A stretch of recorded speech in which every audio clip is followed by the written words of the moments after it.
September 1st, 1998. This is interview with Raj Pannu, MLA from Alberta.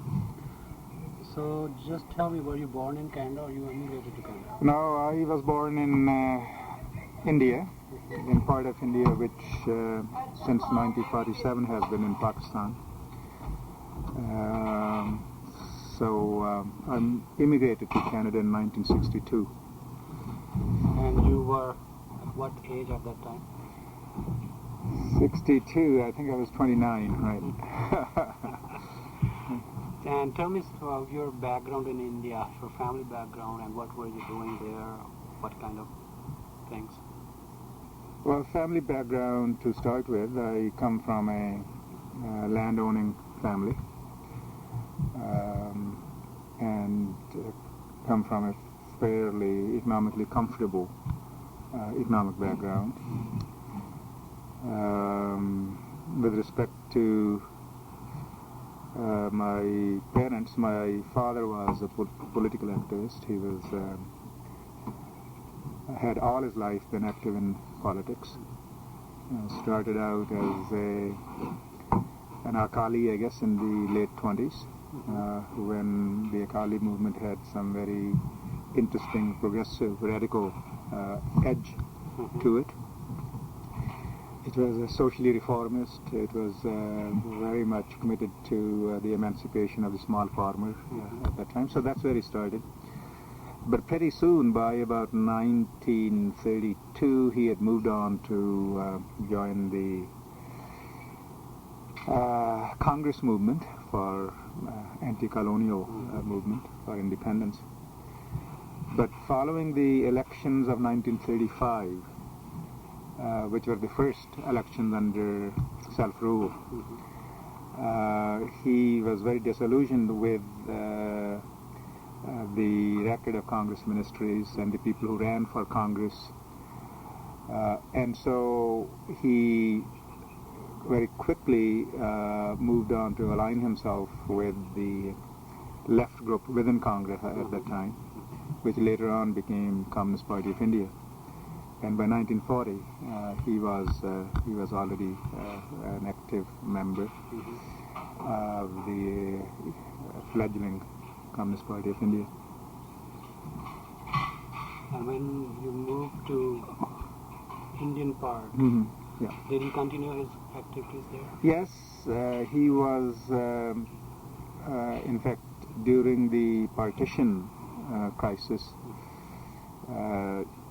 he was obviously, as many at that time, CPI was one of them who took a position which supported the creation of Pakistan, strangely enough, as under the presumption that every people have a right to self-rule.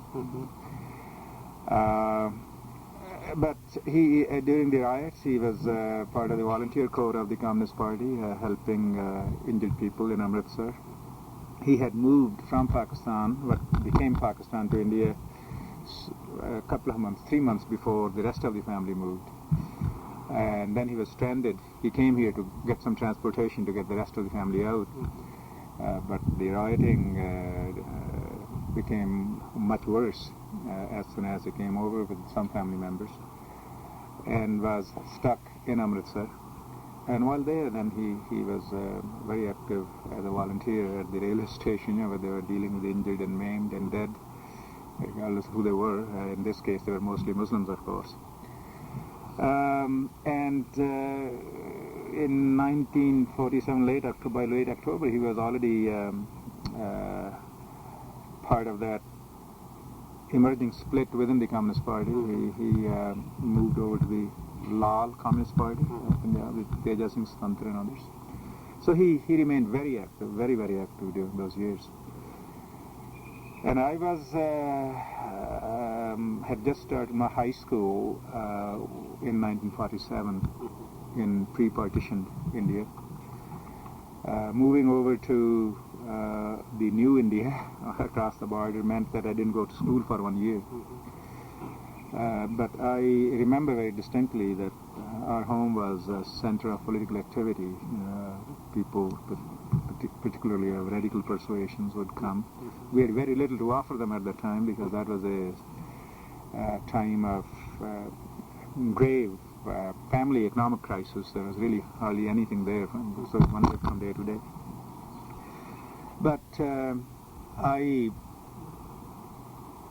for the first time in my life, I guess, began to observe radical politics from close. Would sit down and watch my dad and his comrades debating a variety of issues.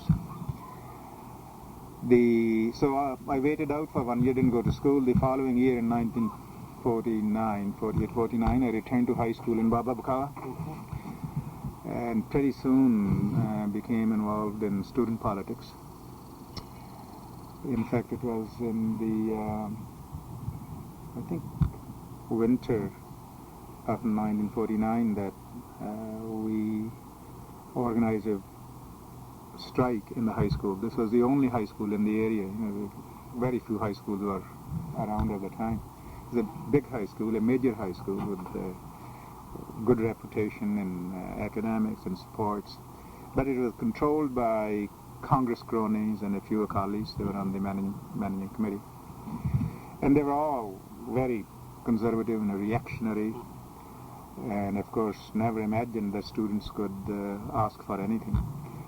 But there was pressure at that time to increase tuition fees. The provincial government's policies, of course, meant that there wasn't money for schools easily available, public funds. So the tuition fee increase came in, and the strike was against increase in tuition fees. During the strike and leading up to the strike, I had already come in contact with some young communist activists who were student leaders at Khalsa College, Amritsar. And they were dynamic, intelligent, very bright, dedicated young radicals.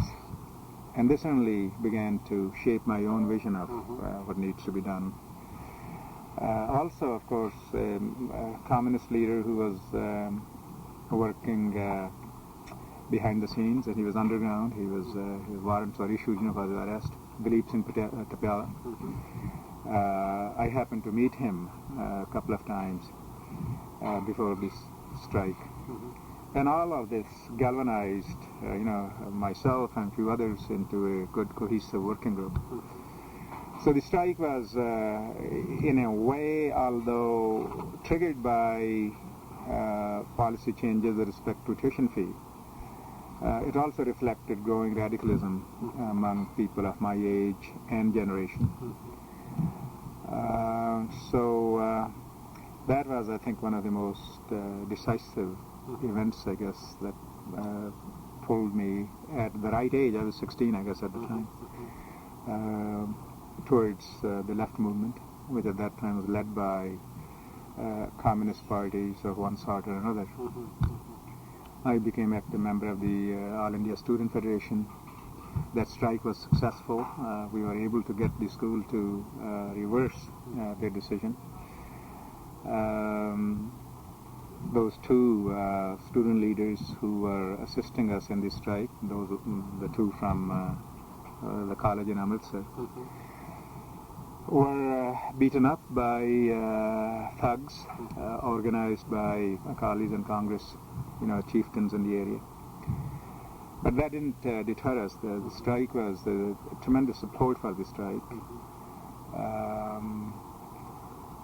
But as I said, this led me then to become active in the Student Federation. So what kind of activities then when you moved to college, and what did you carry on these activities? Yes, I, with the completing my matriculation at Bababkala, it happened at the same time that my family was now moving from a little village in Amritsar district near Bababkala to Jalandhar. The land settlement had moved from the first phase, which was temporary allotments, to the permanent allotments in 1950. And my family got their land allotment in Jalandhar, in the garden colony, in a small village, Saboa, in the suburbs of Jalandhar. And so I enrolled in Khalsa College, Lalpur, and Khalsa College Lalpur had begun to already develop a tradition of student activism. And I came into contact with many other people of my age, many of whom later became either active communist members or in fact communist leaders. So we all then, and I think it was 1950 or 1951 that I joined the Communist Party of India, in which I remained active till about 54, 55. We were doing all kinds of work both in the city in mobilizing protests against government policies, economic policies, labor policies. There were all kinds of course, labor agitations in the city. It was an industrializing city. So we took part in strikes and whatnot in organizing those, both not only in the college but also outside. The peace movement was a major force at the time.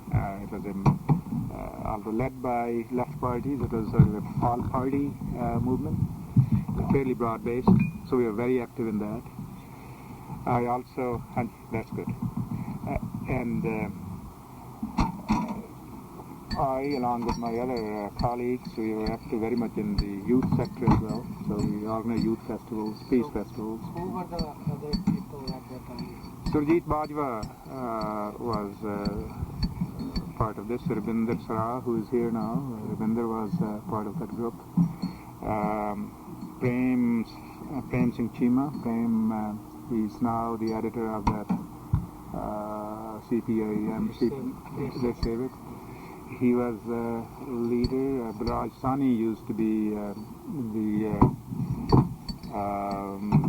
provincial committee member. Raj Mehta, who was responsible for youth and student front. He was very active and we worked very closely together.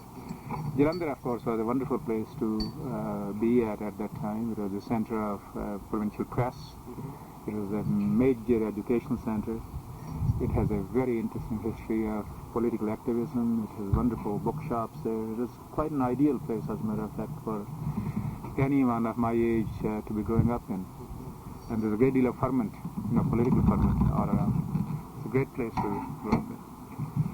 So, after finishing your education there, yeah, what did you do? First of all, my education got stalled because of political activities. I lost, I guess, 2 years. A degree that I would have normally finished in 1954. I didn't manage to finish it until 1956. I was thrown out of college 1 year, and another year I failed because we were spending most of the time doing other things. And I was in sciences. If you didn't do your work, there's no hope of succeeding, right? But the kind of education that I got in lieu of having lost those 2 years was great, of course. It brought political maturity, it brought personal sort of growth. So it was a great experience in that sense.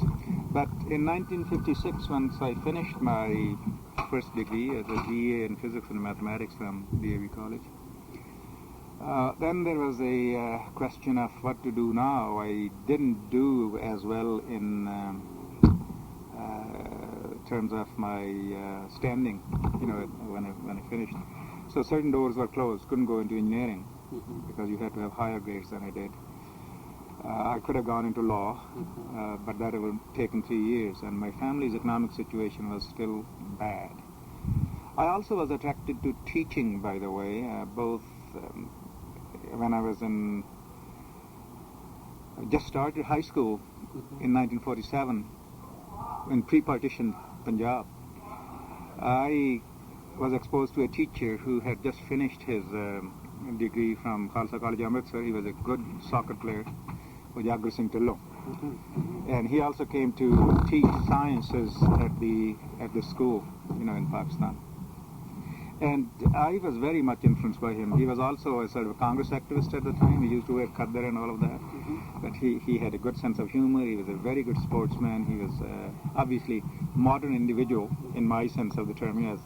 He was the closest in age to me when compared to other members of the staff at the time. Don't worry about it. So then Later on, in Khalsa College Amritsar, there are several college professors who are our allies, and they also shaped my view of what I wanted to do, to be a college teacher or a school teacher. So I decided to go in for a B.Ed degree. It was a one-year program at the time in Jalandhar. So I joined B.Ed, finished it in 1957, and then started teaching immediately. First taught in one of the high schools in Jalandhar. It was Ramdas High School. So taught there for a year. The next year, I think I moved to Montgomery Junior Basic Training School. Swinder was principal there. Actually, that's where we met first. She was the principal of the school. I was teaching there. And then the year following, was it 2 years perhaps I taught there? And then the following year I got a government job, and that time going into government jobs was seen as very important. So got that position and became principal of a middle school in Kondola near Adhampur.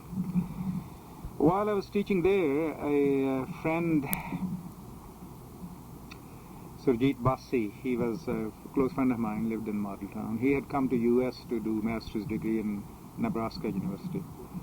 We got here, wrote me a letter, used to write me fairly often. And in one letter he said, why don't you come over? It seems to be fun to be at the university. I can get you admitted. I'll send you the papers.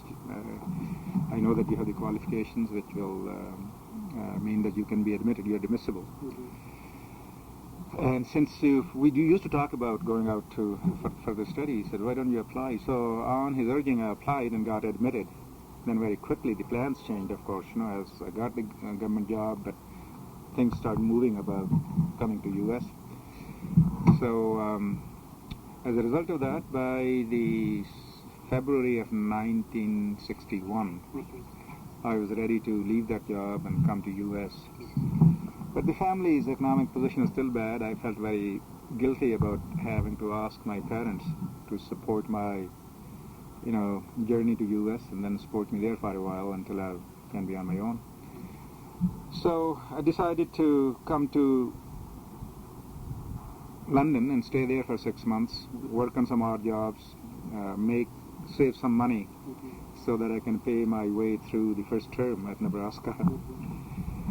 It didn't work out that way. Getting jobs was hard. I had a beard and a turban, which made it very difficult to be accepted at most of the laboring places. They either thought I was overeducated or looked strange. Finally I found a job, which was a good one, in engineering actually, in a research lab. They called me junior engineer there. That was 61 September, I guess. Once I got that position, my employer encouraged me to start my BSc in engineering at London University.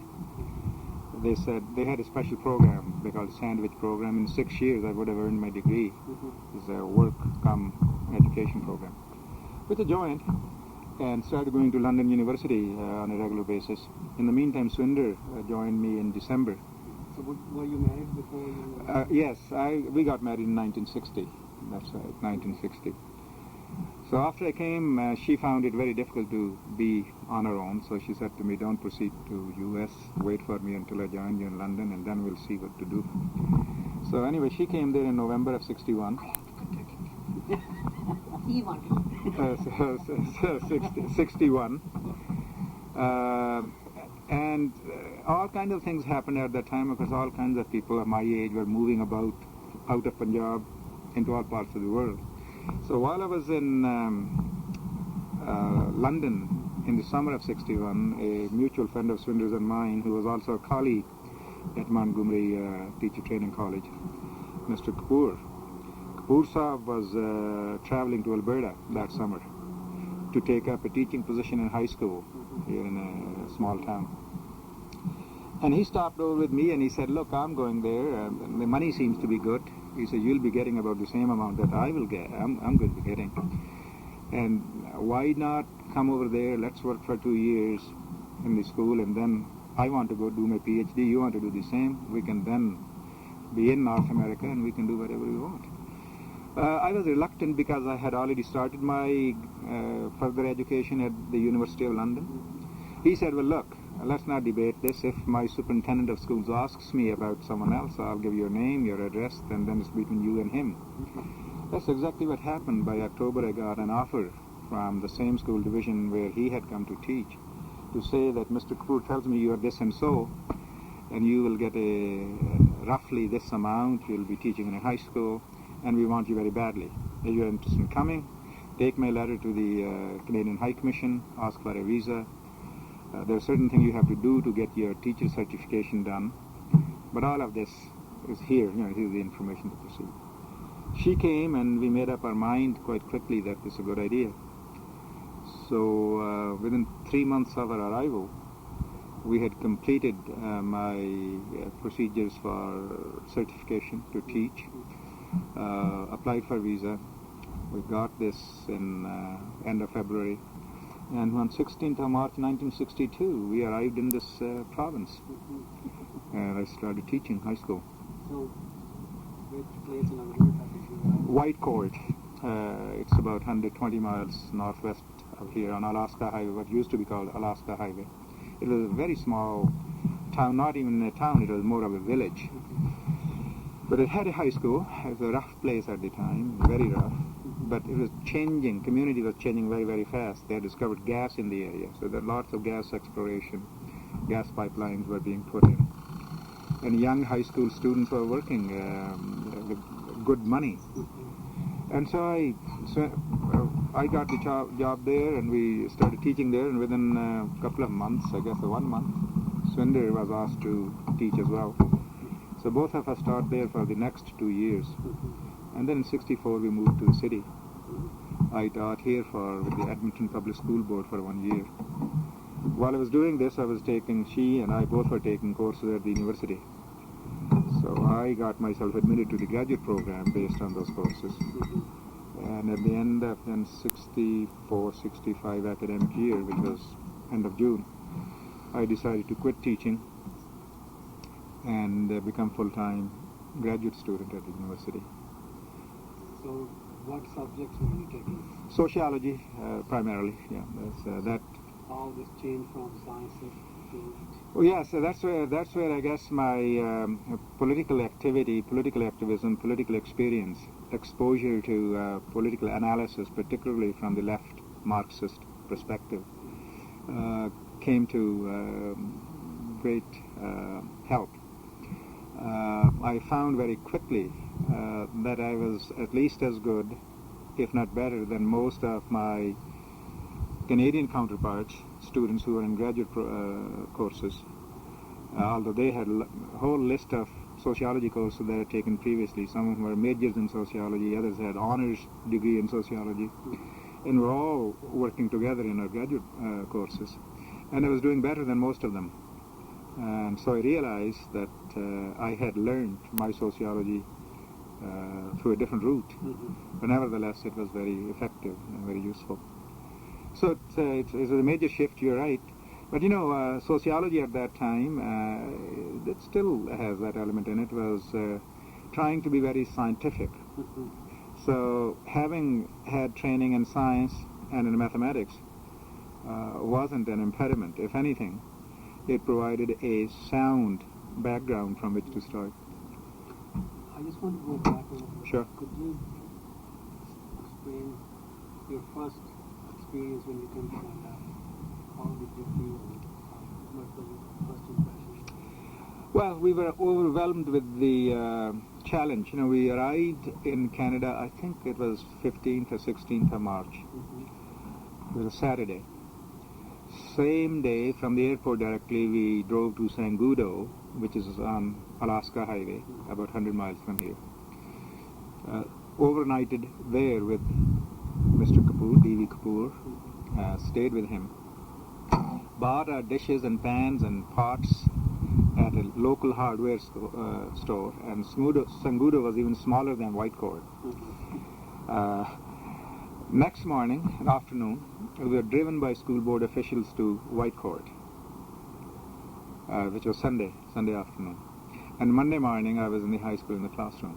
So there hardly any time really to think about, what's happening.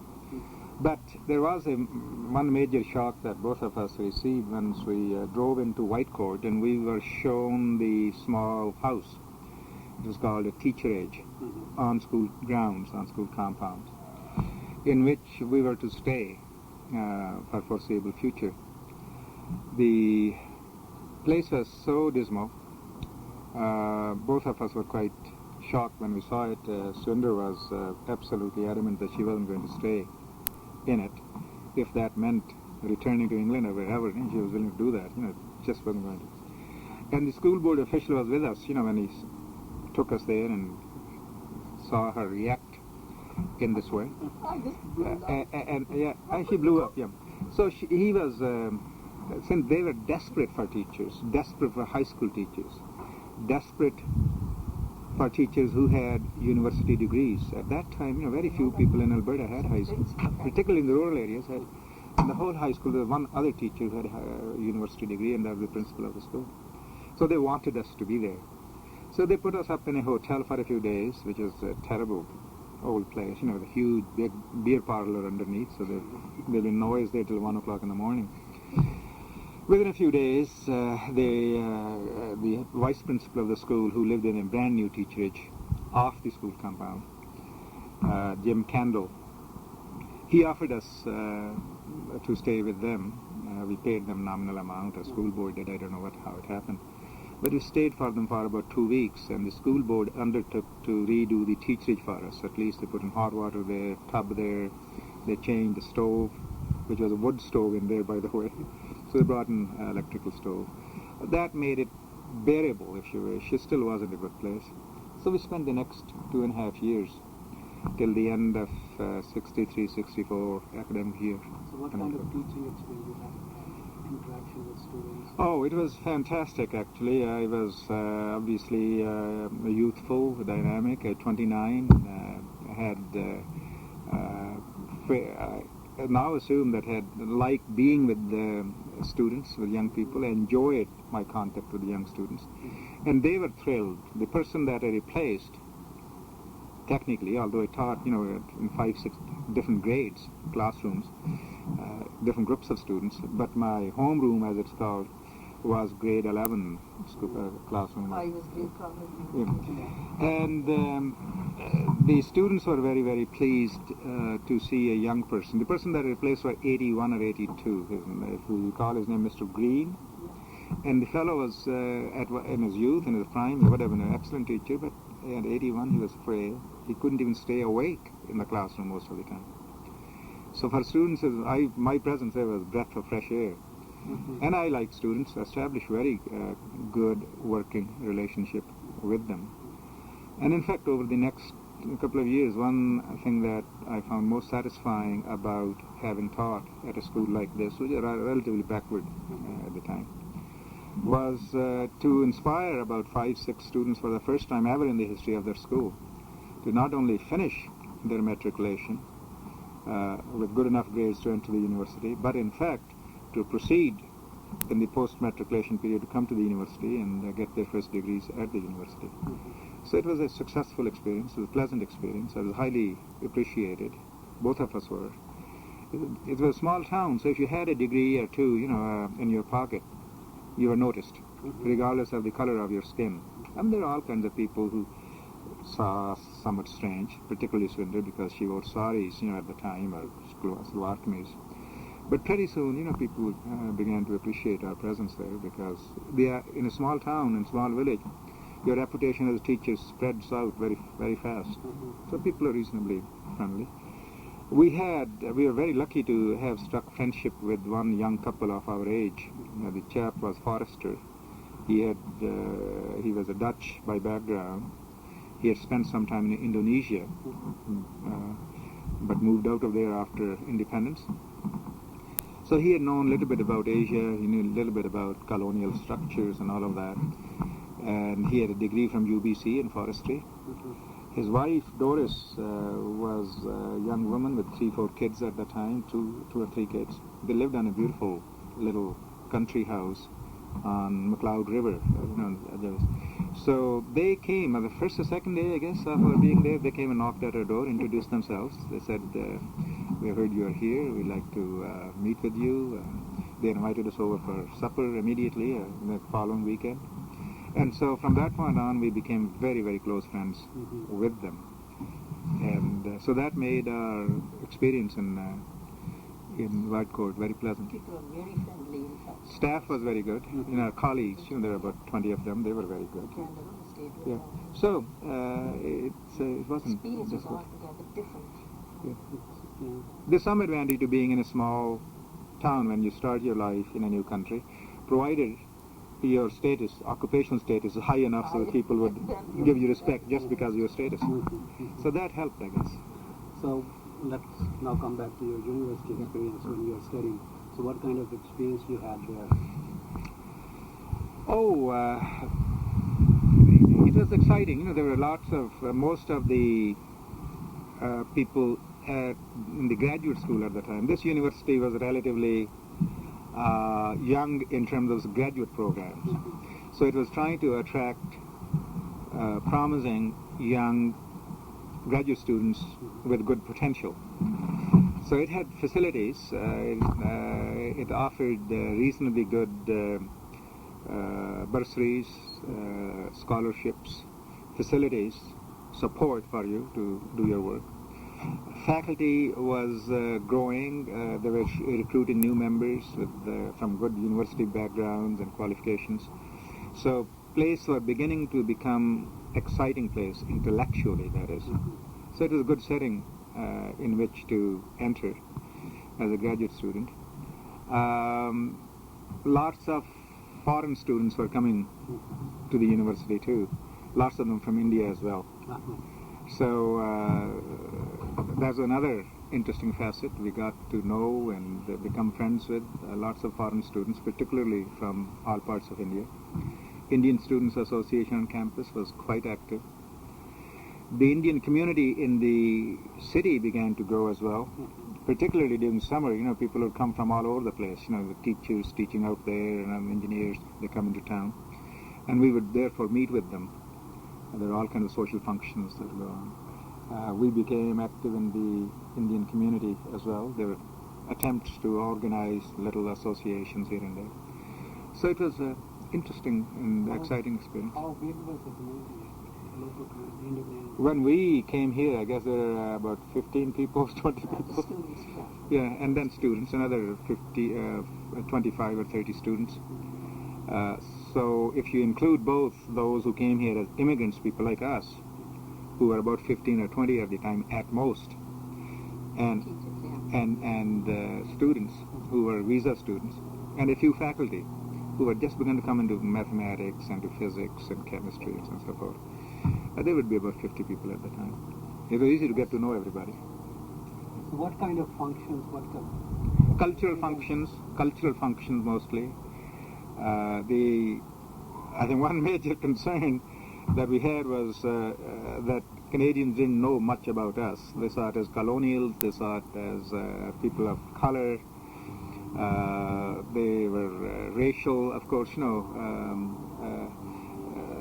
sort of aspects to their understandings about us. So the thing was to educate, of course, our new compatriots, Canadians. So there were dinners, cultural functions, dances, music. The student association played a very important role. Well, there were gurdwaras were organized. Some people are more interested in that than others. But these are essentially cultural, social events. We were invited very often, most of us who were around, to community meetings by Canadian organizations, whether it was the Lions Club or whether it was the United Nations Club, I can remember these two, and some others, to give talks. Can I add something to it? When we were in Whitecourt, the second day, that was Tuesday, they had a home and school meetings. And they were discussing at that time having curfew for the young people to stay at night. at night. So somebody asked Raj, that's so funny, I don't know whether it should come with you, but it's going to be with you. And somebody asked Raj that, how do you solve these problems? And he got up and he said, we don't have these problems. Our young kids, especially the girls, don't go out, at night, so we don't have that problem. And they all looked at him, what he's talking about, that young girls can't go out. So that was something new for them. Well, of course, yeah, that's right. Yeah, and so over here the activities were of that sort. So when you finished your degree, what happened? Well, When did you finish your degree? I finished my degree in 73, but I finished my doctoral work, most of it, by 68, April. I had done my field research for my dissertation. I had started doing the analysis and writing up, but in the meantime, at that time, of course, jobs were easy to get. There was a very great deal of demand for university professors. So I applied and got a position at York University in Toronto. So we moved there in July, I guess, or August of 1968, and started teaching there in September. That delayed the completion of my dissertation, writing it up and doing the analysis, because when you're a new professor, university lecturer at a new place, your first priority is to take care of your day-to-day activities. So the dissertation wasn't finished until late 1972.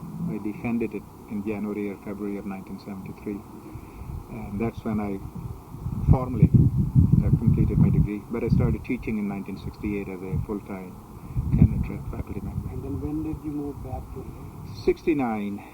Swinder, when we moved there, she was already teaching in the city school system, Edmonton public school system. She had a permanent position here, and she took a year's leave of absence on the assumption that once she goes to Toronto, she'll get her certificate there and she'll find a teaching position there. She didn't want to sit home. We didn't have children at the time, and she was fully qualified to teach. She had earned another B.Ed degree here. She had 2 B.Ed degrees from India. She had MA from there. So 3 B.Ed degrees. She said, I'm not going to sit home and wait for you all day, which was quite reasonable. But she wasn't able to secure a regular full-time teaching job during the year that we were there. School board here was anxious either to see her come back at the end of the leave year or resign the position because they want to recruit someone else. So she received a notice, I guess it would be about March, from them. Please let us know if you're returning, or else send us your resignation. So she told me, she said, I think we should go back. I'm definitely going to go back if I don't get a position here. And then we'll commute or whatever. I liked the place. I liked Toronto, particularly the university, very much. It was a young university, but very, very vibrant and radical, in many ways. So I wanted to be there. So she said to me, I'm going, if I don't get a position here. And as it happened, she had applied for a position there. It became clear by the end of April that she wasn't going to get that position. Then we were faced with this choice, what to do now. And then I contacted my colleagues here and said, I'm interested in coming back. In fact, I was offered a position here before we decided to go to Toronto. So we turned them down here. We said, no, I don't want to stay here. So a year later, things had changed. So I called them and said, I would like to come back. They said, sure, no problem. And in April, I guess Swinder and I traveled from Toronto to here. I was going to go to Seattle to a conference to present a paper. And my brother was already here. He had come back, newly married from India. He had returned. He had gone there, got married, came back. So we had a family connection here. We had her work connections here. And we had left lots of friends here, from our graduate days. So there were all kinds of reasons to come back. So during that April visit here, I met with my colleagues. They made me an offer. I signed the papers and decided to come back. So we returned to Toronto, stayed there for 2 more months. End of June is when we decided to then shift back here. So we have been here since 1969. So I started teaching at the university here in '69. So you are here since '69. Could you give me Indo-Canadian community celebrations maybe let's go since then? Could you give me some kind of nutshell history of that group? Well, it certainly began growing very rapidly in the mid-'60s. Every year there would be hundreds and hundreds of new people coming in. In the up to about 1971, 72, 73, most of these people were professionals. They were engineers, teachers, accountants, professors. There were lots of professors who came to the university during those years. Graduate students and people of, essentially with professional qualifications. And so the texture was different. You had a relatively homogeneous community in terms of academic backgrounds, occupational backgrounds, income backgrounds, cultural tastes, right? And so people mingled and met with each other quite a bit. They were already beginning to compete with each other, who is going to control which organization, but there are always an ability to cooperate on certain things. Cleavages that are common, your regional cleavages or linguistic cleavages or religious cleavages, they weren't prominent. They're always there, and do play some role, but they weren't there. So it was a relatively cohesive and homogeneous community until about early 70s. And then it began to, of course, become much more diverse because of all kinds of new people coming, many blue-collar workers coming in. The opportunity structure in Canada began to close up a bit too, following the 1973 oil crisis. Canada went into economy went to a sort of tailspin by '76 when Trudeau declared that wage and price control.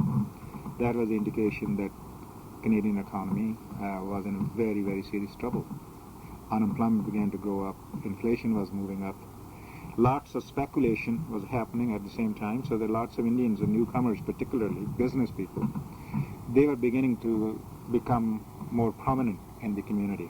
We academics began to be sidelined a bit because all of a sudden there were some people who were making millions of dollars, through market speculation during those high inflation days.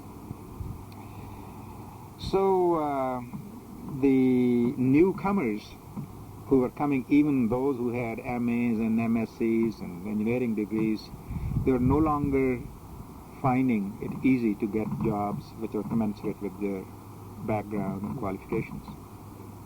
And these people began to drive taxis, they began to set up little shops here and there to enter into fields which they had known little about or didn't care to, but there were no options because of changes in the economy.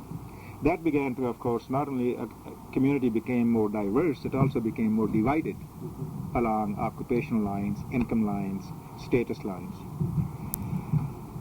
While this was happening, of course, the religious side of the community began to grow as well. New temples, gurdwaras on the one side, Hindu temples on the other. In order to maintain some sort of cohesion in this diversifying community, there was a sort of what do you call it? The sort of an umbrella organization that was set up. It was called Association of Council of India Societies. There are about 10, 15 different. There was Karnataka one, there was Kerala Society, the Bengali Society, the Punjabi Society, the Sikh Society, so on and so forth. So this umbrella organization was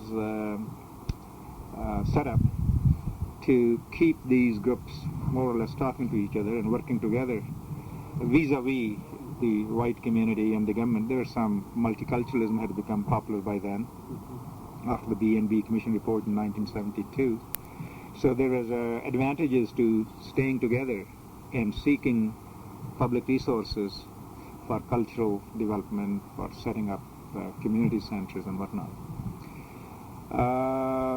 But the diversity of the community was such that it began to cause little disputes here and there, splits. Gurdwaras began to grow along special internal differences in identity. There was Ramgadiya Gurdwara, there was Singh Sabha Gurdwara, there was Others, by the early 80s, of course, with the rise of fundamentalist Sikhism, Sikh movement, there are disputes arising within the Sikh community over who is going to control which Gurdwara, who is going to speak on behalf of the so-called Sikh community. It was really terrible.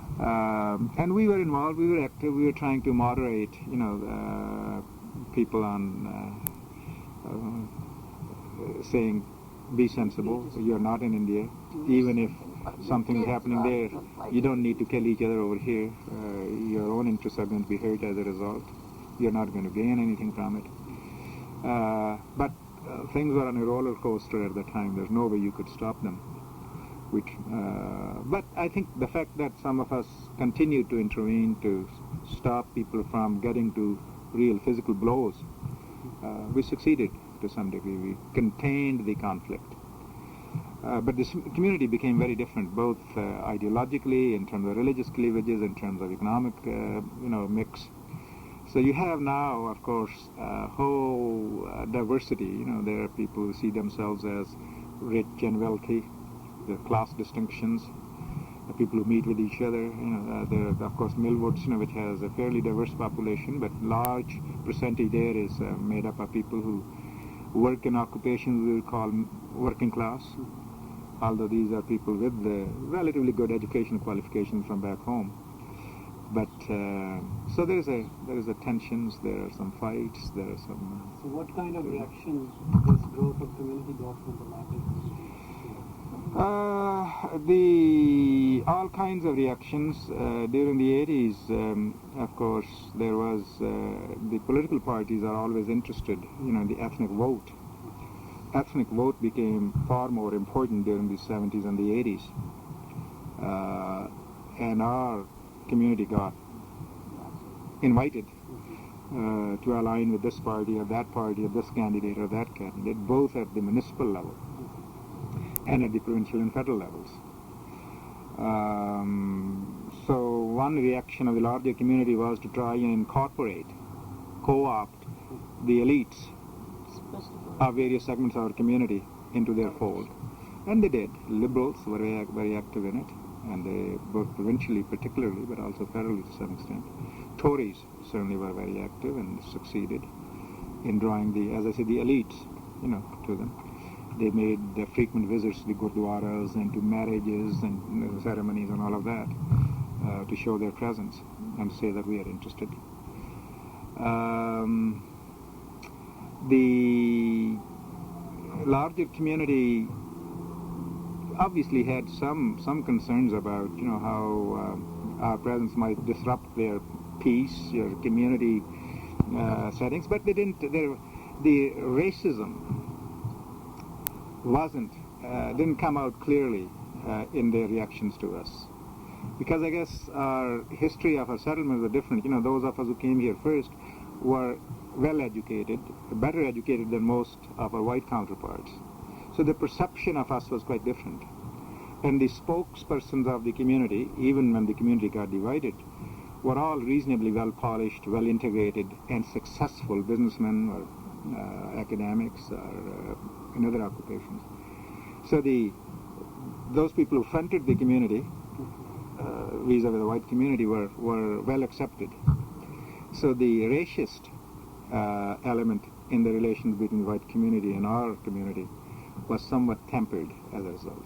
I mean, it's always there on the street, okay, but it wasn't obvious. It wasn't blatant. It was sort of toned down. Yeah.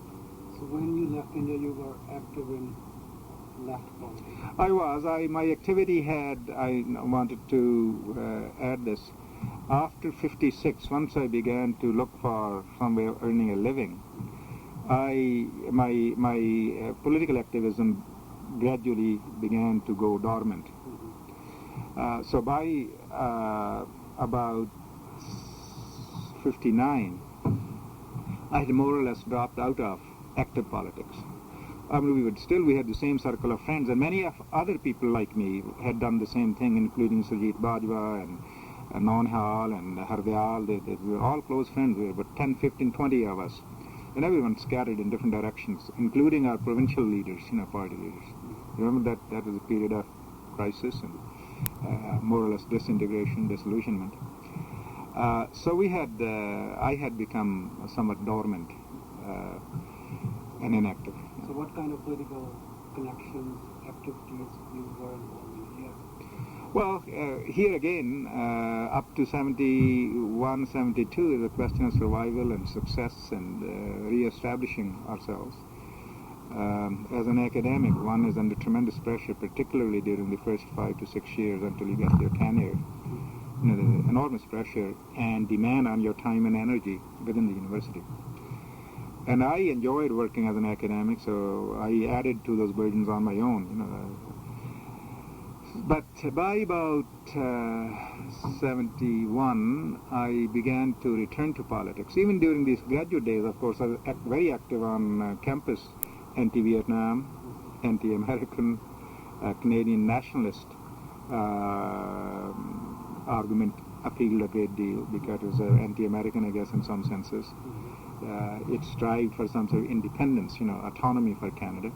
And that was very appealing. And I was quite active and articulate about both talking about it and identifying with it. While at university, I have several friends who were NDP as a graduate student. One of them was Don McIver, who did his PhD with me. He was a Welshman with the Labour Party background in Britain.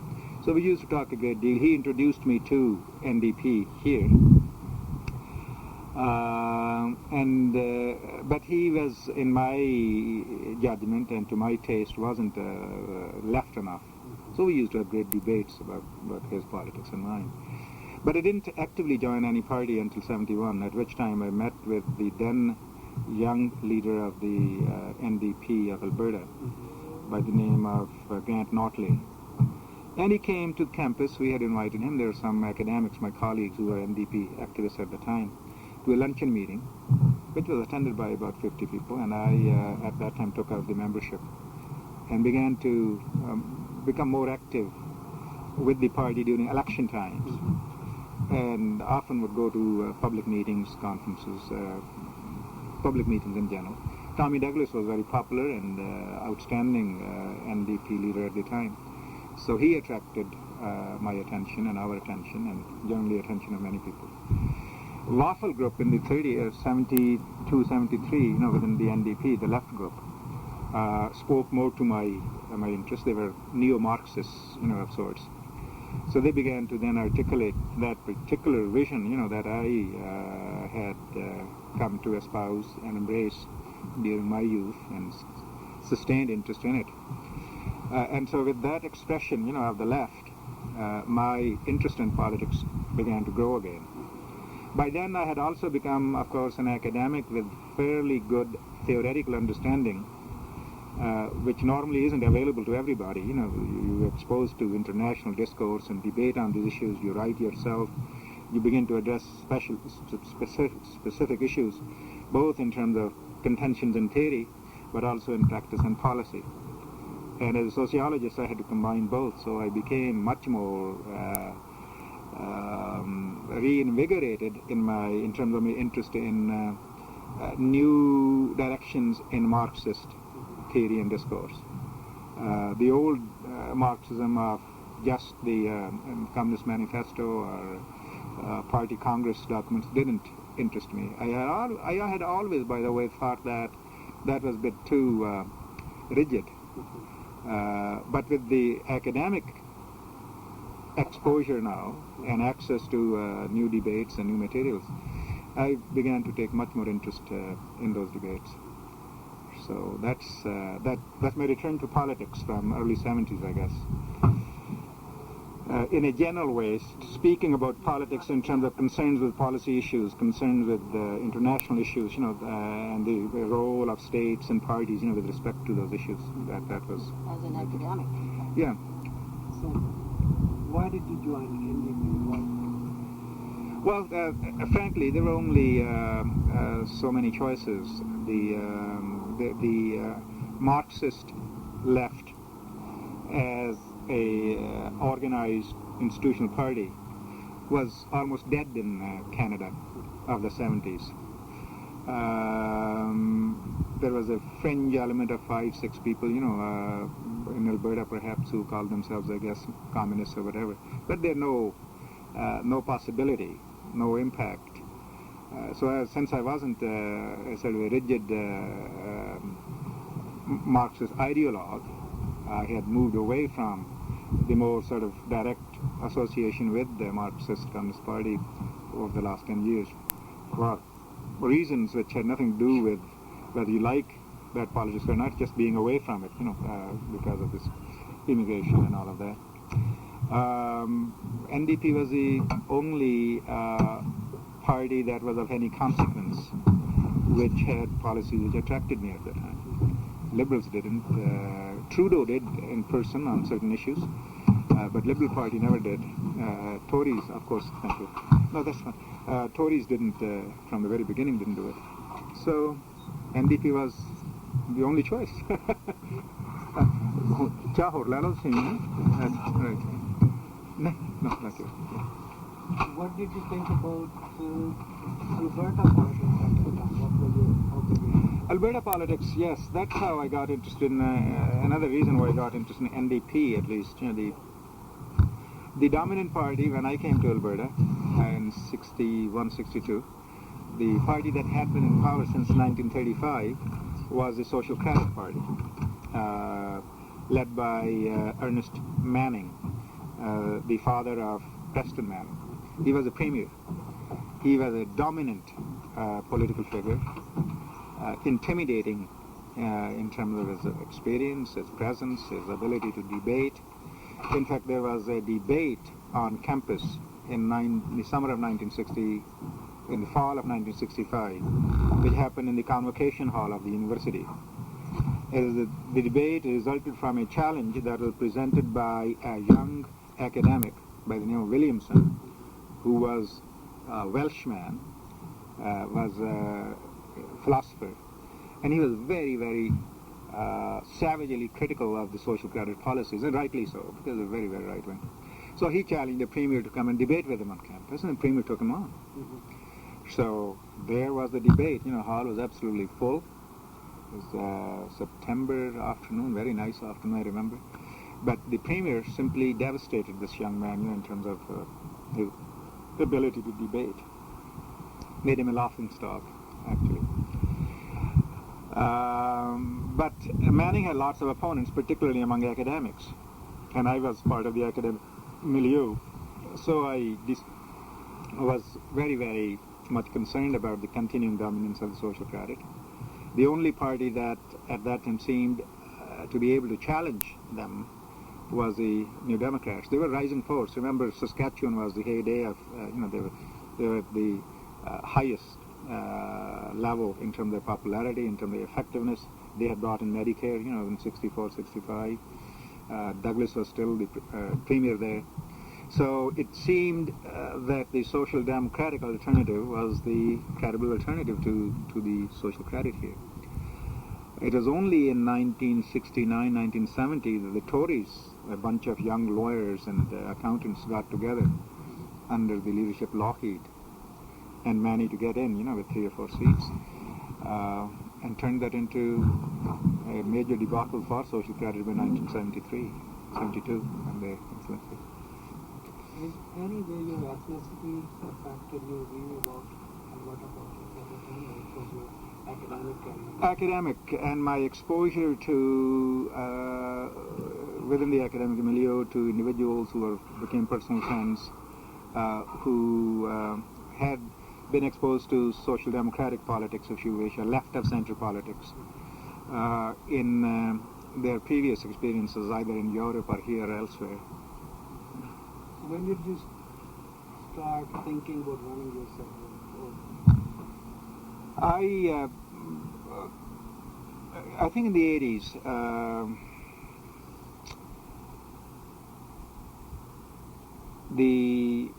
one of the mayors of the city in the early 80s, Lawrence Decore, who later on became leader of the Provincial Liberal Party and led the largest liberal opposition in the history of this province until he resigned about 3-4 years ago. He was a personal friend. His wife and I had gone to school together. We had done a master's degree, PhD together in sociology department. So Lawrence, his wife Anne-Marie Decor, and Swinder and I became very close personal friends. You know, the graduate school welds friendships in a way that nothing else does. You know, you work through very difficult circumstances. There are lots of strain, tension, demand on your time. And the only way to relieve it to meet over the weekends and dinners and parties and things of that sort. And that we used to do that. We were all young. We were all sort of vibrant. The Coors had a strong historical links with the Federal Liberal Party. Lawrence Coors. This was an established political family in town. But they became close friends, and we had our political differences. That was fine.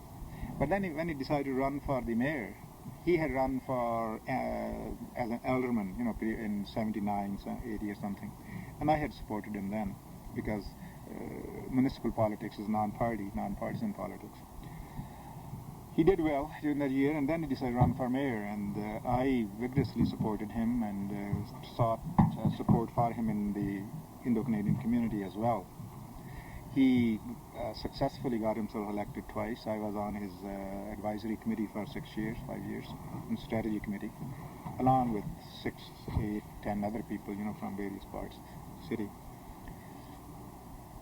And he began to encourage me to run either as a councillor or as on the school board. I was comfortable supporting him at the municipal level, but he also had aspirations, of course, to move to the provincial level. And I told him, he asked me to, when he did decide, I guess in 86, to support him for his Liberal Party leadership. I told him, look, I'm a socialist, you are a Liberal, great friends, I've enjoyed being friends with you, but I cannot change my party allegiance, so don't count on me. His wife, in fact, asked me on his behalf. She's a very close friend to this day. Not only she and I did PhD together, we then both got appointed in the same department, so we've taught together for the last 30 years. Our kids have grown up together and all of those connections. So I had to tell Anne-Marie that no, I cannot support Lawrence in his quest for liberal leadership, because my politics is different, my allegiance is different. But it was in the 80s that this idea of running came to mind, partly because of my association with municipal politics, partly because the Tory agenda was beginning to sort of crystallize and turn towards the right had become more clear by the mid-80s than was the case before. In fact, it was in the late 70s that I became very, very disgruntled with the liberal policy, federal liberals. They had moved to the right quite a bit to deal with the crisis of, capitalist economy that we're dealing with. So, but in 1986, I should share this with you, we had a personal tragedy in the family. My sister lived in town as well as my brother, and my sister was murdered by her husband in 1986. And that was, of course, a crushing event for us. We were devastated by it. We were a fairly prominent family here and back in India. We had never dreamt that this sort of thing could happen to us, but it did happen. And that, of course, set everything back in terms of the political clock, if you wish. She had left 2 kids behind who became our responsibility, my brothers and mine. They were in their late teen years, which are turbulent anyway, and when something like this happened, they lost their parents. One was murdered, the other went to jail, so they were left with absolutely nothing to fall back on. So the next 5-6 years were very challenging and required both of our families, my brothers and mine, to pay as much attention as we could possibly to dealing with the circumstances that had now arisen. So I remained interested in politics, but activity sort of dried up. With the exception of provincial elections, the federal elections, I continued to support NDP candidates, particularly in this area, my constituency. And we were successful in electing people. From about 62, again, with the rise of Thatcherism, not on the rise, but it's sort of massive influence. on public policy, not only here, U.S., Reaganism and all of that. I became so completely disenchanted with this that my research began to move in the direction of, the real nature of capitalist right-wing restructuring. What does it mean, in terms of political forces, class relations, and whatnot. So I began to write on it, do some research. Began to travel across the globe, actually, from mid-80s, as a matter of fact, making presentations at international conferences on these issues. And the reception was great. I all of a sudden found that I had something to say, or people thought that I had something to say that they wanted to hear and that they thought was refreshing and new and insightful. So that encouraged me. And what I was saying left no doubt in my mind that you cannot just do the research, you have to become politically active. So that's how I was moving in that direction anyhow. So by 1996, when I decided to take early retirement, as a result of having fought against some battles in the university, against the changes that the university administration was making to please the sort of neoconservatives, who were in power. And I lost those battles. I knew that I was losing those battles. And I heard the same thing from my friends in Australia, my friends in England, my friends in U.S., my friends in Brazil and Argentina. It's happening all over the place. And I had colleagues, from all over these places working with me on various of these issues.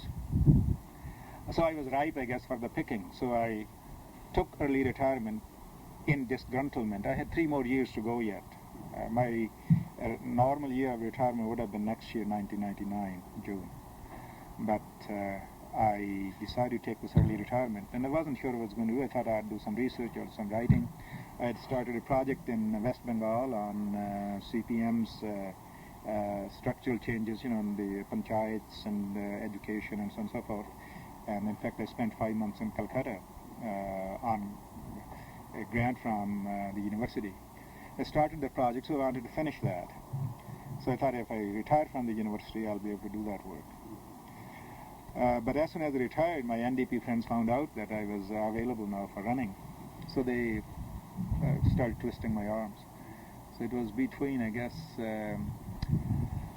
end of July, when I and Swinder were in Australia at a conference, and then we did some traveling in Australia. We came back end of July. It was in August that we met with some of my friends.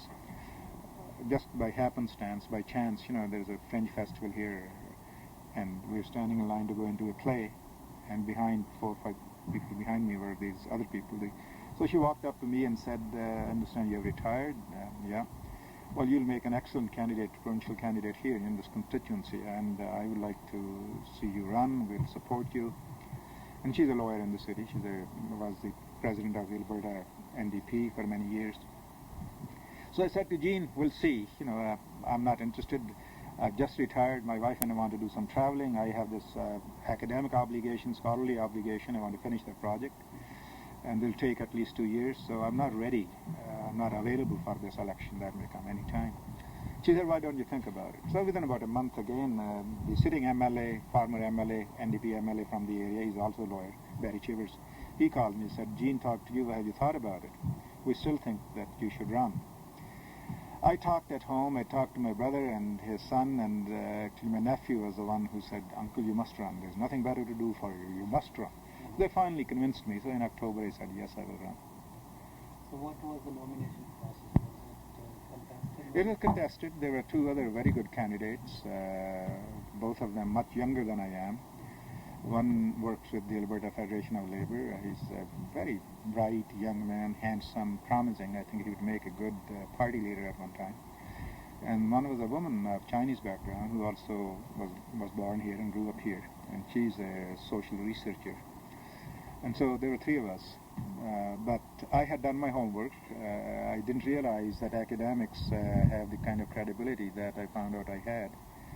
My name had been around. I had been active, in all kinds of things, so I guess people knew about me more than I thought they did. Many of my former students lived in the constituency in the area, and they were very delighted to hear that I was running. So I won on the first ballot, and to everyone's surprise, we had a very good turnout. We had about 200 people, at the meeting, which is very unusual for NDP nomination meetings. And so I think it was December 5th, 1996, that I got nominated at this meeting, and I won on the first ballot. And from then on, I guess... So when was the election? The election was called at that? Election was not called until 2 months later. It was called, I guess, in January for March 11th, or in February. I think it's called on February 11th, for March 11th. So I got elected on March 11th, 1997. Could you walk me through your election campaign? What kind of challenges were there? What did you do? Well, issues were obviously, these are, I guess, issues which are no different here than they are in Saskatchewan or in Ontario. Healthcare, education, growing poverty, unemployment, labor market uncertainty for youth in particular. So these were the primary issues in the area. Seniors, that's another major issue. The integrity of the government, which had been put into question by a former Tory researcher who had written a book, short book,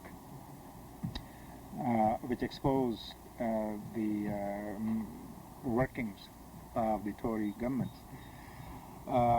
So the integrity of the government, these are the primary issues, main issues. In terms of the campaign, we had a tremendous response from our membership that had fallen by the wayside. People had become passive. They had been discouraged by the disaster that we had in 1993, because NDP in this province was the official opposition from 1984 till 1993. There were 16 members, and in 93 they lost every one of the seats. So the total disaster. That's when Decor won 33 seats or 34 seats. So all the NDP support shifted to the Liberals in the hope that Decor will be able to defeat Klein. He didn't, of course. So many of these people came back to work in my riding. I did tremendous amount of door knocking. Spent about 10 to 12 hours a day door knocking at doors. Went to forums at the university and town halls, and I was received very, very well. And the door knocking was a good experience. Reception at the door was good, even from opponents was good. People would tell me I'm a Tory, but I like what you're saying. We'll see what we can do. But it was a very, very tightly contested election. I won only by 58 seats, votes. On first count, it was only 37 votes that separated me from my Liberal opponent. Liberals requested a second count, official count, which was done, and that increased my margin to 58 votes. So it was a very tightly run. Three of us, the three candidates, the Tories, who were finished last, and the Tory candidate was only about 110 or 15 votes behind me. So I got about 4,500 votes. Liberals got about 44 plus, and the Tories got about 43 something. So it was very closely contested.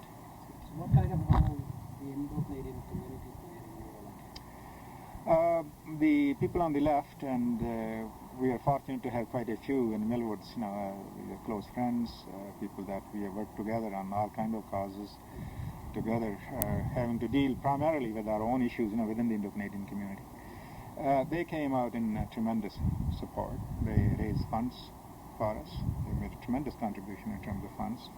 But more than that, in terms of going from door to door. Foot soldiers, dropping off leaflets all over the place. They played a very critical role. I mean, there were lots of volunteers from within the constituency. We have very few Indo-Canadians who live in the constituency. Very, very few. We had, I guess, perhaps at best about 30 votes, that Indo-Canadian votes. So I had lots of volunteers from within the constituency who were NDP supporters and my own former students and whatnot. But also, so we got the support from outside the constituency, from our Indo-Canadian community, which was critical in my victory, I think. Now comes to the election. Yeah. You have won. What kind of feeling was there? Oh, feeling was, of course, of both relief and elation. You know, my campaign organizers or my election committee was very pessimistic. They didn't think I would win. I had a different feeling. I thought that I had a chance of winning. You never, of course, put all your expectations into this. You told me you're not going to win, so don't worry. But as I went from door to door, I felt that I could win, that I was likely to win. Yeah, the reception was just fantastic, very, very good. People forgot about the color. As soon as you told them you had taught for 29 years at the university, you had been a professor, people just changed their mind immediately. This is really amazing. The impact of that was just amazing. Conservative candidate. Three of us were all university. These are younger instructors at the university. The liberal was PhD, Tory was not a PhD but had MA, was a lecturer at the university. All of us are university types. But I was the only one who did most of the door knocking, and that helped a great deal. The news of the election victory, which came very late that night, it made national news because of that, because there's a sort of seesaw battle. Some votes up, I'm winning, and then I'm going down, and up and down, seesaw battle. So this caused great deal of weight and anxiety and excitement. Once I won, of course, it was a great relief for everybody. And my victory was very well received. People to this day keep telling me that we are glad that you're doing what you're doing. A great deal of support on the campus. People say, we're so glad you're there. Every time I meet anyone from campus, it's the same story. So was there any doubts in your mind? There are always doubts. Yeah. When you're going into these kind of campaigns. But were there any doubts in your mind because of your ethnicity that you will not win?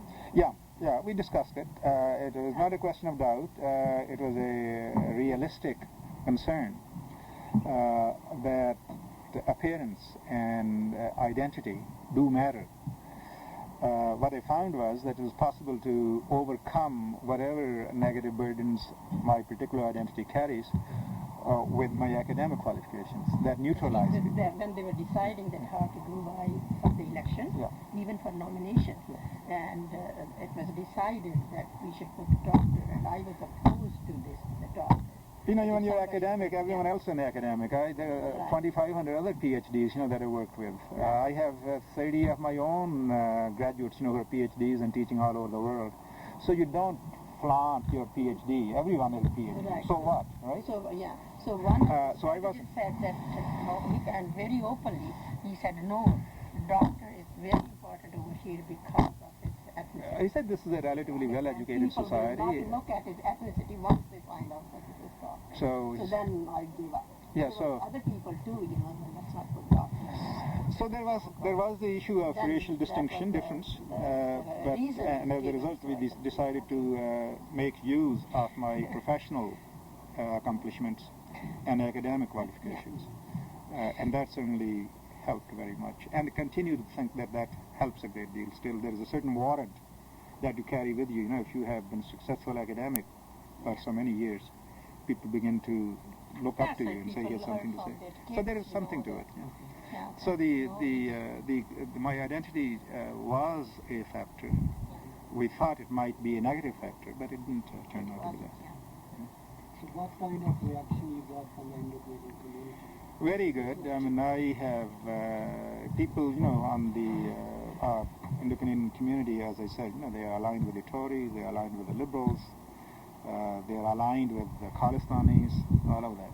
Everyone became very pleased that I had won. I was a persona non grata among the Khalistanis because I had vigorously opposed them in the 80s on what they were doing here. And they had tried to do everything to discredit me, of course, for that reason. But once I won, they began to invite me to their Vaisakhi, cultural programs. There were thousands of people there. They would want me to come there, sit, they'd say a few words, recognize me, and Dr. Pannu, MLA, this and that. Indo-Canadian Business Chamber of Commerce people invited me and honored me with a special dinner and a little plaque, a certificate of appreciation. So there were all kinds of... Was this positive reaction only local, or you got reaction across Canada? Well, across Canada as well, I think. Toronto, you were there, of course, where people are very pleased there, particularly our friends on the left. In Calgary, of course, people like Kamal and others were very pleased about it. I don't know what happened in Vancouver. Oh yes, the Vancouver, that Khalsa Diwan Society, when they held that function on the 100 years, they sent me an invitation. I decided to accept it after consulting some friends there. So, all of a sudden you become some sort of celebrity, I guess, whether you choose to be so or not. There was a major function in Toronto, I guess, again organized by some Sikhs all across Canada to celebrate the 100 years, and they invited me to go there at a dinner. A friend of mine from Concordia University in Montreal, Balbir Sani, was one of the organizers. So my name might have come up through him, I'm not sure. But I couldn't go there, I had turned down the invitation. So why are they recognizing all across Canada? What is the reason? I don't have a particular explanation of it, but I guess it's partly ethnic pride, it's partly, I guess, breaking new ground. We are a relative, although we have been here 100 years, in effect we've been here only since about 1960 in Canada, in large numbers, right? And it's in the changed circumstances of the post-Second World War era that we have any possibility of staking a claim to mainstream positions in Canadian society. So I guess politics has been seen as one of the hardest nuts to crack, I guess. That must be the perception.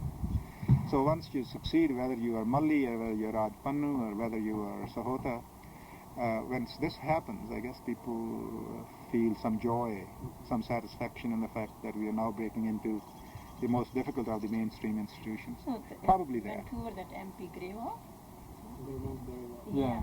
he has been here in Canada for 6 years or 7 years, Yeah. and he won that.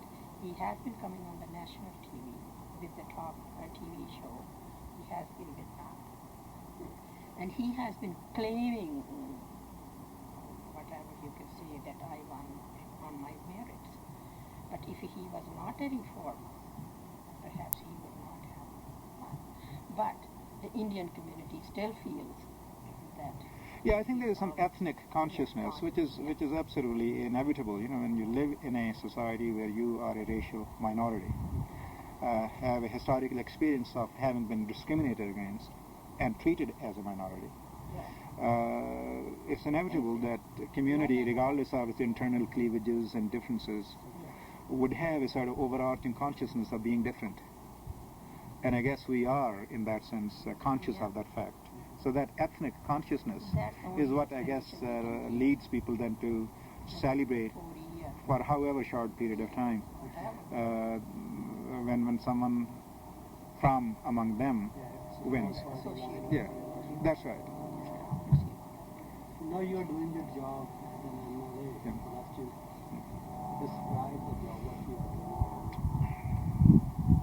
Well, it's a job which has various sides to it. I'm asked to, of course, represent my constituents. That's my first obligation, which I try to do, I think, effectively. And representing constituents means representing them inside the legislature, speaking on issues that I think would be of matter of central concern to them in particular. But secondly, also to represent their voice across Alberta. In a sense, I'm their spokesperson. I represent them. And be active in the constituency itself. And I'm a fair bit in demand in schools, university. I'm there, speaking either to students or being at the convocation or attending special functions for this and that. I get invited to that. Community league functions. You're there. There are festivals. The people want you to come and be there. So I do all of that.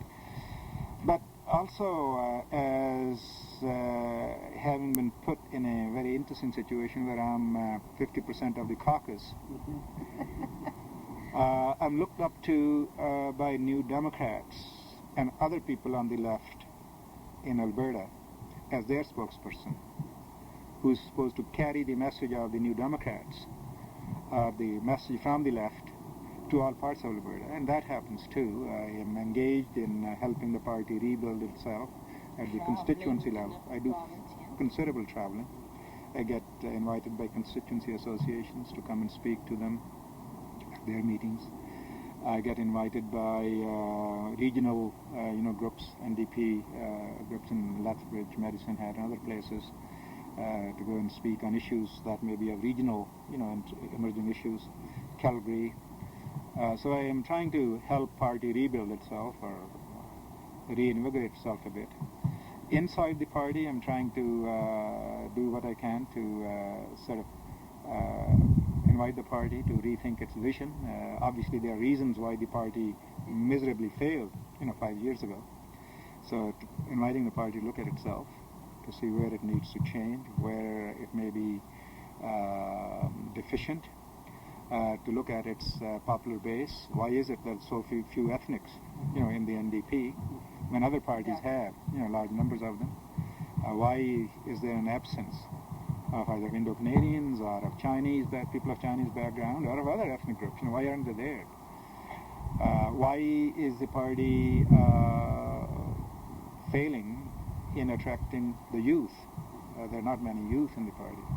So I'm playing that kind of role, a sort of catalytic role inside the party, raising these thorny issues. And I'm still seen as not someone who's part of the party establishment. And I'm seen as fairly benign because I have no aspirations. I tell them that I'm not aspiring to snatch away party leadership from anybody. I'm a retired academic. I'm trying to do the best I can. And so hopefully there is some inclination there to listen to me with greater tolerance than might be the case if one were seen as a partisan within the party. So I'm trying to do that. So what kind of expectations in the Canadian community have you? I don't know. I frankly do not know. I don't think my friends, my supporters are, I think, quite generous in their support. They may have expectations that I do what I'm doing competently, that I don't make a fool of myself, that I don't bring their support and their community into some sort of disrepute. So they may have these negative kind of concerns that I don't fail in what I'm doing. But in terms of concrete things that they think I will do for them, I don't think they have burdened me with that kind of message. Obviously, my own hope is that I can get some of them drawn into active, politics on the left. Hopefully, make them participants in the NDP. But they haven't really demanded anything of me that I consider unusual. So why is that? Is it that there is no mechanism in the community to articulate their issues, or it's just what is why? Yeah, I guess the community again is a term which conceals more than it reveals. Community is fairly diverse and divided. No single mechanism can be effective in representing the community, me, or representing me to the community. Secondly, since if I were elected from Millwoods area, where majority of our population is concentrated, things would be different. They would have different expectations. But since I'm not MLA from that area, I guess they don't see me necessarily as a person of their first choice to whom they should take their concerns. They take them to their local MLAs. So partly perhaps because of that. In what ways your relationship had changed to the Canadian community after your election?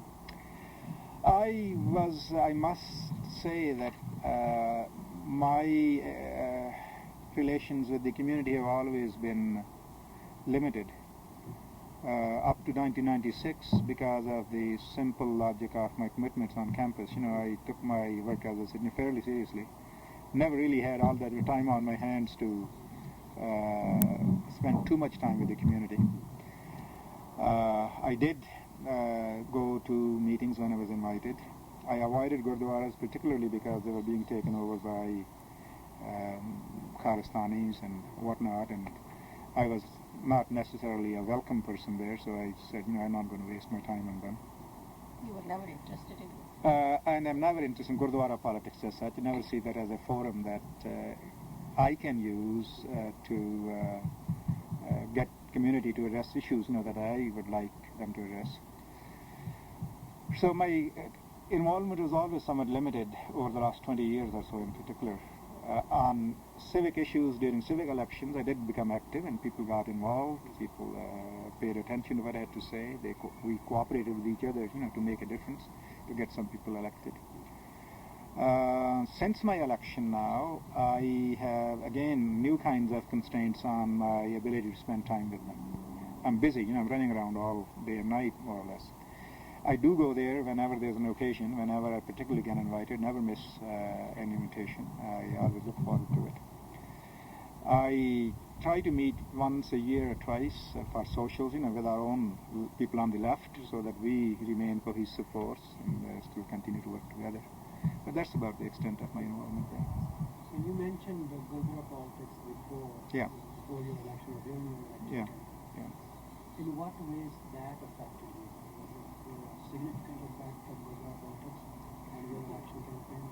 None whatsoever. Gurdwara politics really had no effect on my election activity or the results of the election. Gurdwara politics was really so negative that I myself deliberately decided not to invest my energies in that direction. You have only so much time. You have only so many hours to spare. And then you ask, where can you be most effective, right? Gurdwara wasn't a place which I thought I could be effective. I'm a non-believer, I'm an atheist to start with. To spend too much time in Gurdwara for someone like me would be a cynical sort of thing to do anyway. If it's a place for believers, why then go and present yourself to people for something that you're not, right? So I've always been ambivalent about it.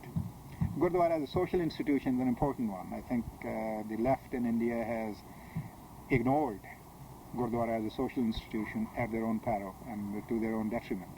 It cannot be avoided. They should be more active in it. But here, Gurdwara is more, I think, peripheral to provincial politics or national politics as such. So one has to ask, how much time you want to spend there. Right? Another thing was that if you were in Millwood, perhaps, you might have to go and get the sport, going to. Well, if you're running, that was another reason if you're running, that, you would, I guess, because you are going there then to, as a political person, seeking support of people who go there who may be your constituents. But I would do the same thing here. I would go to a church. I tried to meet with interfaith groups here. Particularly, there is a social justice coalition on the left, of church groups. I tried to meet with them. I still try to meet with them. I have no difficulty meeting with religious groups so long as they are willing to and interested in speaking about social and political and economic issues. But to talk about, whether or not you should cover your head when you go in, or whether you should read Guru Granth from this side or from that side, doesn't make sense. Is there any way your election changed your view about Alberta politics? Now you are too early to say. Alberta politics is Alberta politics. I spent 35 years here before I ran. So I had no illusions about Alberta politics. I knew it fairly well. There have been no surprises. I knew that the Liberals were not very different from the Tories, and that they were opportunistic, and many of them were also as cynical as the Tories are.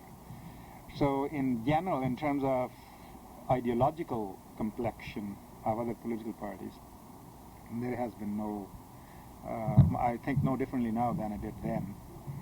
In terms of my colleagues in the legislature, I find that many of them are fairly civil towards me. And that sometimes surprises me because I'm fairly critical. Although I don't use ugly words, I don't use abusive language.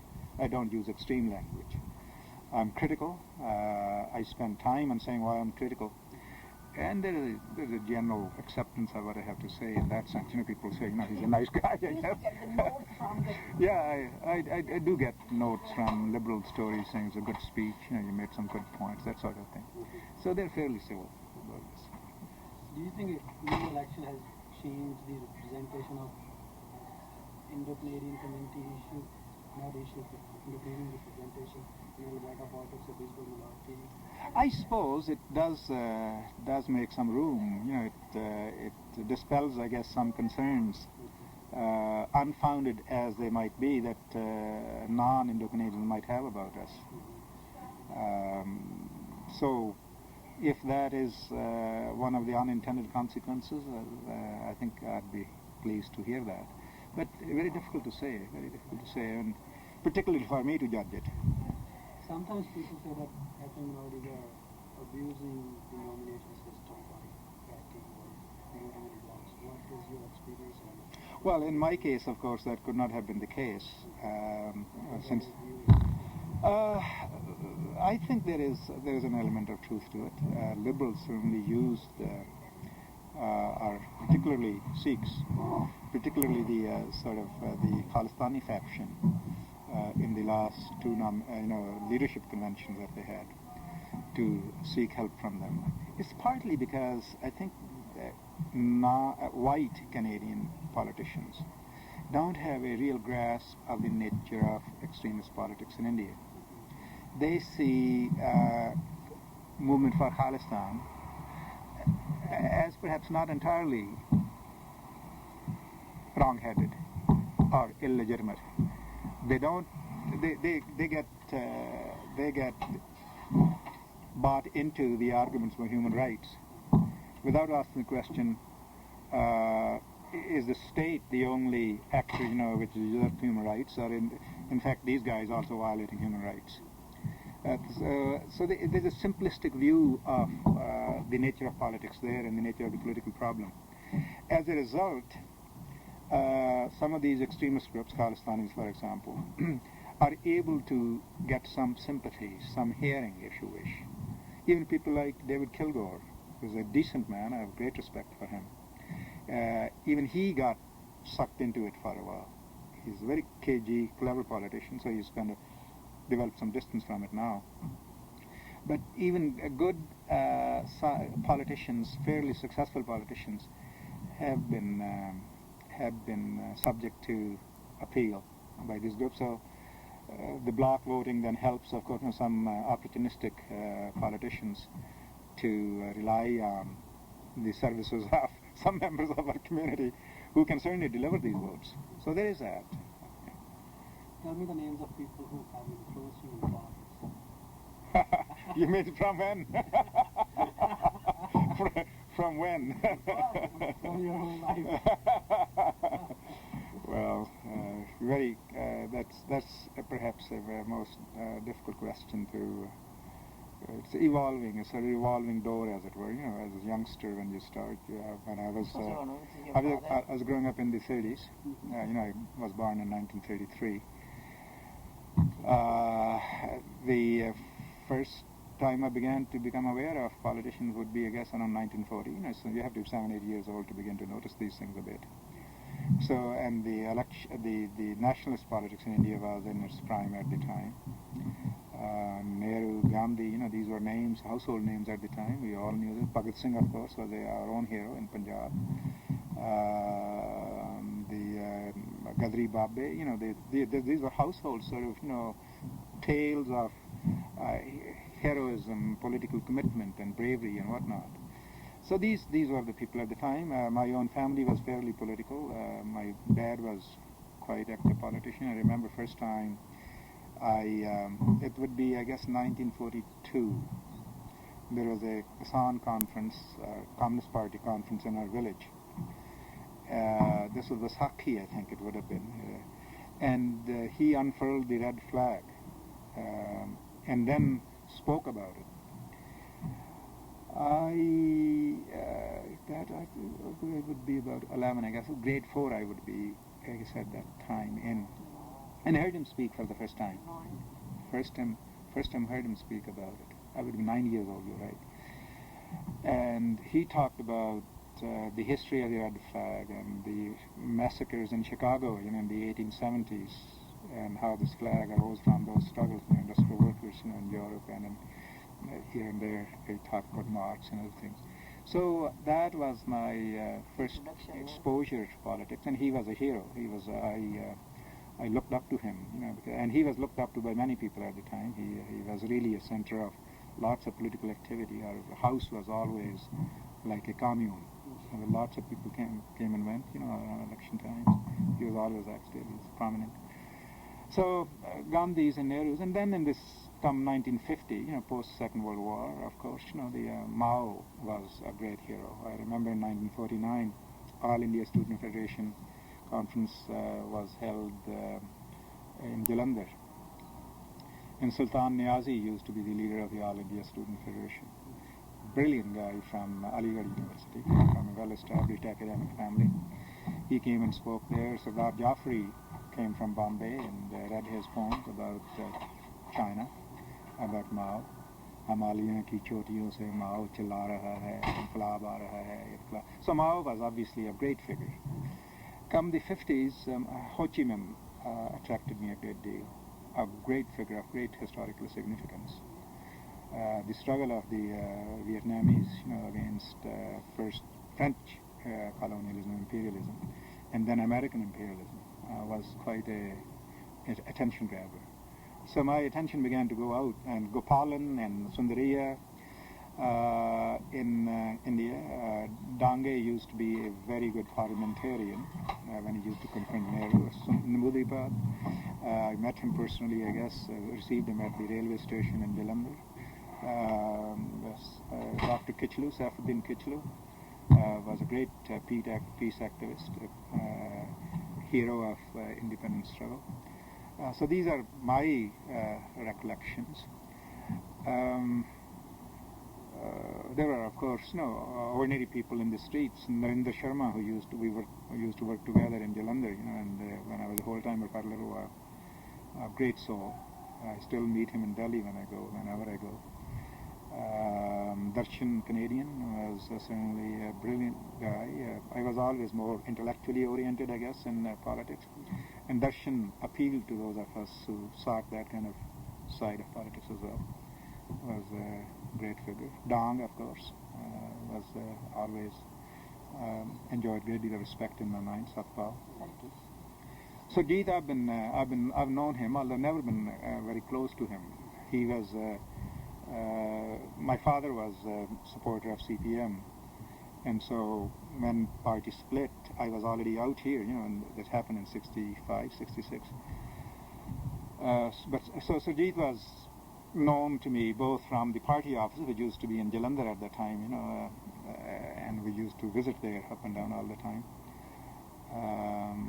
And in the post-split period, I began to know him whenever I would go back. I would meet him once in a while. Who else? The foreign leaders, the Africans. Mandela always appealed me. His tale of tremendous hardship and work drew him to my attention. Once I began teaching here, I taught in the area of third world development, and I became more closely aware of the work of people like Nyerere in Tanzania, for example. I found him a fascinating character. Nkrumah in Ghana, as far as anti-colonialism, anti-imperialism, and he wrote a book or two on neo-colonialism.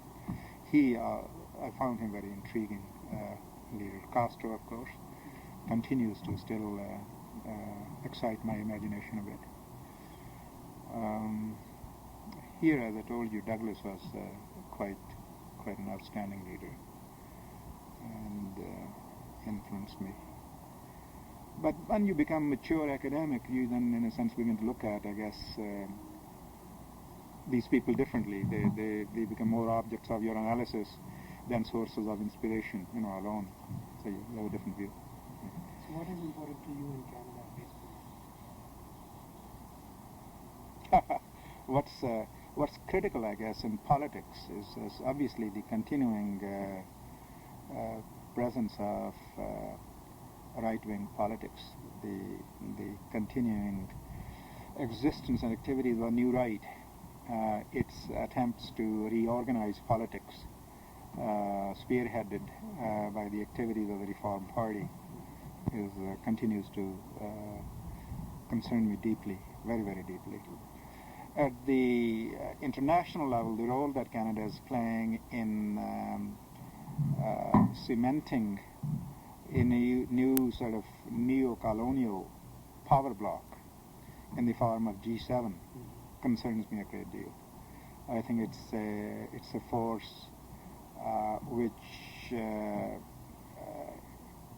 could in fact act more to re-establish a new kind of quasi-colonial global structure. And so Canada's role in it concerns me. Globalization as the agenda of the Liberals and of the Tories and of the New Right in Reform, all three parties more or less agree on this globalization agenda. Globalization, in my view, and I've written something on it, is not something like a natural phenomenon. It's not something that we have to just adapt to. It's something that we either promote or we fight against. And the lack of political will in Canada, at least within the three major parties, Reform, Tories and Liberals, to not only not fight it, but the will in fact to promote it, concerns me a great deal. So the Alberta politics is closely linked, in my view, to this agenda for globalization. One can't see one without the other. They're mutually reinforcing trends. So this is what the global concerns that I have, in Canada. And I think the restructuring of the whole world and the structures of power don't bode well at the moment. The direction in which they're going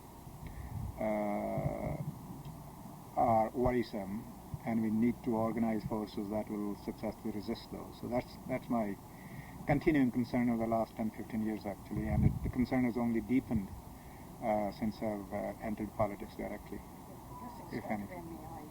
Is there anything you want to say which I didn't ask you? No, I think the questions that we need to ask, of course, as someone on the left, NDP, as I say, is a vehicle, is an institutional vehicle in which to do politics on the left at the moment. What we need to do is to ask what's left about, what's left of the left's future. Is there a future for the left? That's the question that I keep grappling with. The social democratic left, to which I've hitched my wagons for now, was the product of Keynesianism in this century, the rise of Keynesian economics and the statecraft that is developed from it. That has obviously